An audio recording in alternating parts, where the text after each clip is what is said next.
Welcome to the Survivor Crafts YouTube channel. My name's Chris. This is my first ever YouTube video that I'm putting out there. The purpose of me making this channel is really just to share my journey in preparing for the show Survivor. I'm an avid fan. If you're watching this video, you probably are too. The whole point of this channel is really just to share how to practice for the many challenges that Survivor throws at you the best way you can in a small apartment. And so the first challenge I'd like to discuss with you, and what we'll be discussing today, is the Jailbreak challenge. It's basically your fancy classic one where you tie the sticks together, you got to stick your arm through a cage, get a key, pull it back. So no further ado, let's look at our materials and I'll show you how the process I figured out that's helped me really conquer this challenge. So, all right.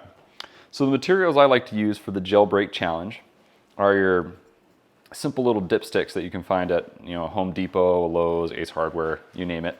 They usually give them out for free, so that's pretty nice. These will approximate the challenge sticks that they normally give in the show. The ones in the show tend to be about twice the length of one of these. They tend to be a little thicker, so you'll end up tying a lot less knots. I like these because they're pretty close, same shape roughly, and you will get a little more practice because you'll have to tie more knots. But all in all, I like these, and then I just use some simple twine, to tie your knot. I like the clove hitch knot.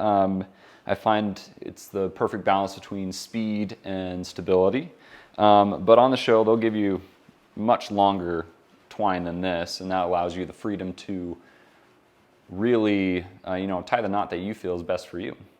But for me, I like the clove hitch. If you don't know your knots, there's a good app out there called Grog knots. That's G-R-O-G.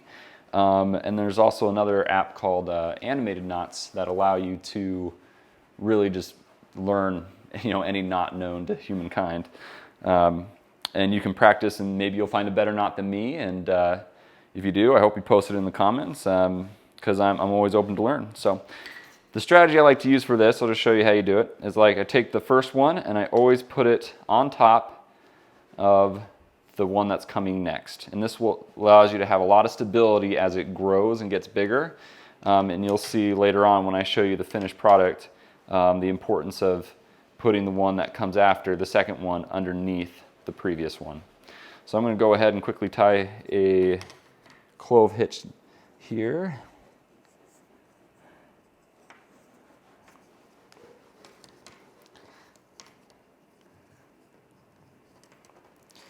There we go. It's a nice stable knot. You can see you can bend it super easy. It doesn't have a lot of give. And it also gives you the ability to make it longer or make it shorter. The shorter you make it, you'll get more stability, which might be good to start out with. Or you can make it a little bit longer. It will increase the reach, which is a good thing, but you might pay for it in instability at the end with the finished product, which I'll show you a little bit later. So there you go, and just one more time I'll show you. You take the one you're adding on and put it underneath the previous one. Let me go ahead and tie another clove hitch here.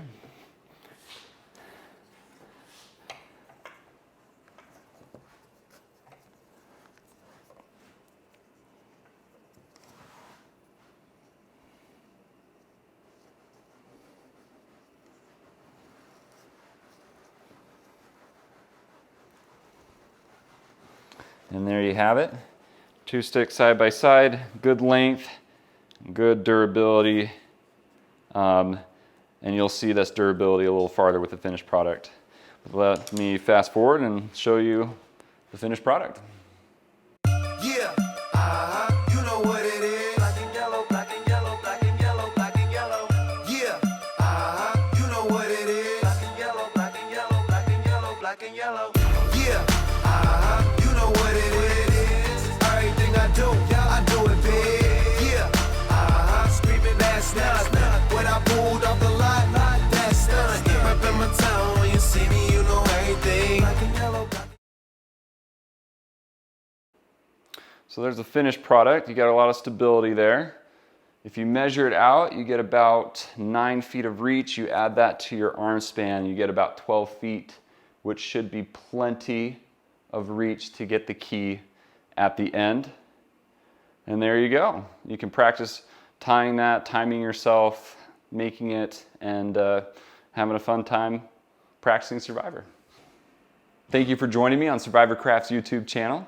Don't forget to like and subscribe if you liked what you saw. And I look forward to putting out more content.